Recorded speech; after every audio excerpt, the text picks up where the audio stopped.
had a lady call me this morning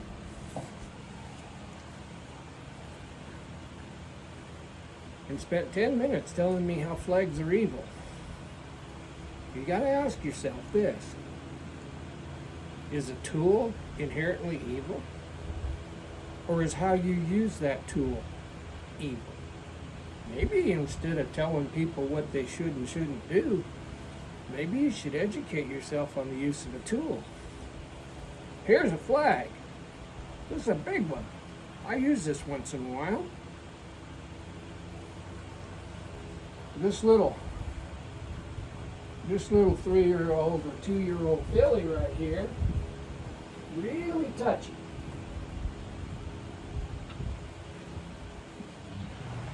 So I'm going to let her decide. I'm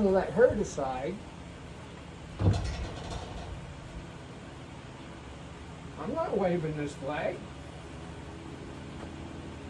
There. This allows me to touch her on her own terms.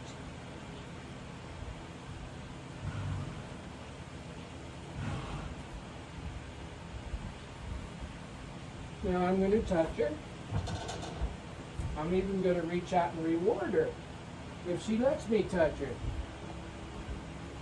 Now I'm going to wiggle this flag around.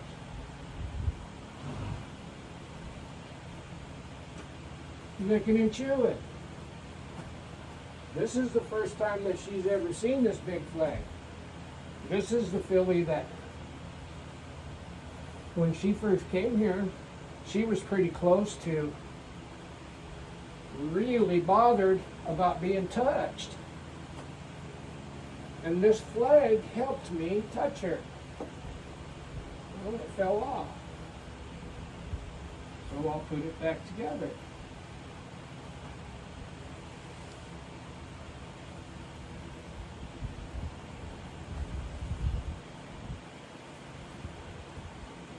And we'll carry on with step 2.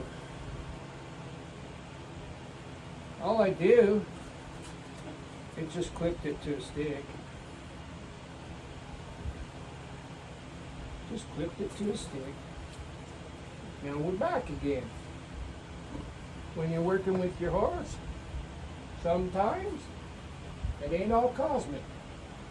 Now you got to ask yourself, if this horse wouldn't let me touch her, what else would I have done? Well, I could have roped her. I could have bribed her with a cookie. Or I could have showed her that being touched was a comfortable thing. This flag helped me do that. How did it help me do that? It helped her learn to control her emotions. It did not teach her to be afraid of the flag. And if you'll notice, before I did anything with this flag, I let her see it. Now I'm going to let her see if I can get her curiosity up about it. She's looking at it. Now I'm going to move it up and down, not at her, just beside her. I'm going to let her touch it first. If you can see this, that's great. There. It touched her and she didn't die.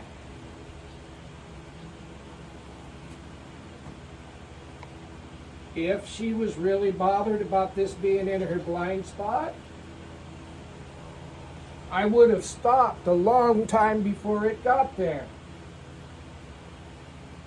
You have to pay attention to what you're doing. Our job is to educate and make these horses better. Ask yourself, do you want to get this horse quiet? Do you want to get it gentle? I know for a fact the lady that owns this horse has a 3 or a 4-year-old little girl. And what she damn sure don't need is this horse going crazy because that little girl's got her an umbrella or something and is wandering around the horses. And if this looks evil to you, then you skipped the whole front of this video. The whole front of this video was letting this horse see this flag before this flag ever touched it. This horse was terrible, terrible bad about if you touched it, it went nuts. It's getting better. And one of the reasons that it's getting better is my approach. Another reason that it's getting better is I didn't attack this horse with this flag. This horse can leave anytime it wants. You've seen it lick its lips. You've seen it show curiosity. So it's not shut down and it's not flooded. A shut down and flooded horse doesn't show curiosity with its environment. It just gives up the will to live. Well, this horse here, I guarantee you,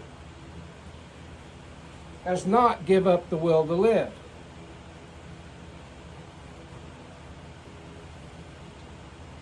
Every tool in your toolbox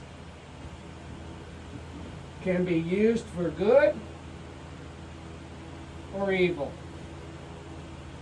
It's your responsibility when you're working with your horse to educate yourself on the use of your tools so that every tool in your toolbox is educational and helpful.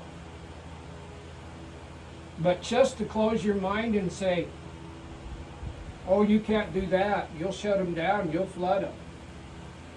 Or don't do that, it will damage them psychologically. Well, I call BS on that. I think what the problem is people are too busy judging and not taking that judging time and educating themselves. There.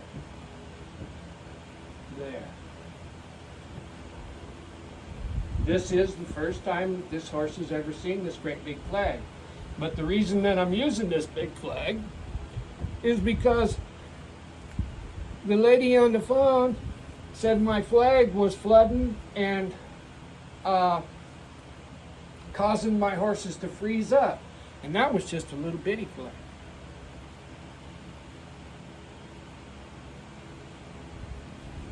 So I got the biggest flag in my barn, and I exposed this mare to it. Now she doesn't want her head touched.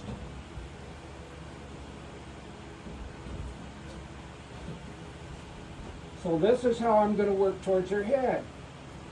That's good. She's not worried. So I'm going to build on that. There, I'm going to rub that jaw. She took a step to me.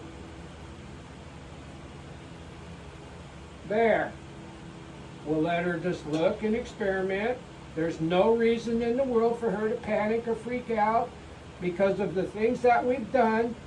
I've proven to her that I will take care of her troubles, and I've helped her learn to control her emotions. That's the key to it.